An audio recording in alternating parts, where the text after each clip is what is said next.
एक बार की बात है, एक नीला समुद्र था, जो अपने पानी की गहराई और नीले आकाश के साथ बहुत सुंदर लगता था। यहाँ पर बहुत से समुद्री जीवन रहते थे, जिनमें मछलियां, कछुए और बहुत सारे रंग-बिरंगे जीव शामिल थे। समुद्र के गहरे पानी में एक कछुआ रहता था, जिसका नाम टॉमी था। टॉमी को अपने विशाल समुद्र में तैरना बहुत पसंद था और वह बहुत खुश रहता था। उसके पास एक प्यारा सा बच्चा भी था, जिसका नाम रिकी था। रिकी अपने पिता के साथ खेलता, तैरता और समुद्र के किनारे-किनारे घूमता। लेकिन एक दिन, जब टॉमी और रिकी समुद्र में तैर रहे थे, टॉमी एक प्लास्टिक की बोतल में फंस गया। वह बोतल कुछ इस तरह से उलझ गई थी कि टॉमी उसे निकालने में असमर्थ था। उसे सांस लेने में कठिनाई होने लगी और वह धीरे-धीरे कमजोरी महसूस करने लगा।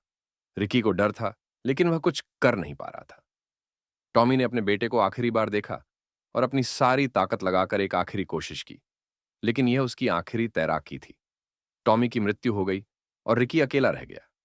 रिकी बहुत दुखी था और वह दिन रात समुद्र में अपने पिता को ढूंढता रहा। वह चुपचाप और गहरी आवाज में रोता, जैसे समंदर भी उसके दुख को महसूस कर रहा हो। उसके दिल में एक गहरा शोक था और वह समझ नहीं पा रहा था कि प्लास्टिक जैसी चीजों ने उसके पिता की जान कैसे ले ली। समुद्र में अब टॉमी का शून्य था और रिकी ने ठान लिया कि वह कभी भी प्लास्टिक की बोतल या किसी अन्य प्लास्टिक वस्तु को समुद्र में नहीं छोड़ेगा।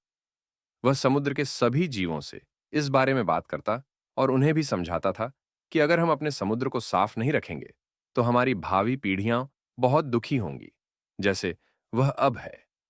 रिकी की कहानी अब समुद्र के सभी जीवों तक पहुंची और सभी ने मिलकर समुद्र को साफ रखने का संकल्प लिया। इस तरह से रिकी ने अपने पिता की याद में एक मिशन शुरू किया, ताकि अन्य कछुए और समुद्री जीवों को कभी इस तरह के दुख का सामना न करना पड़े।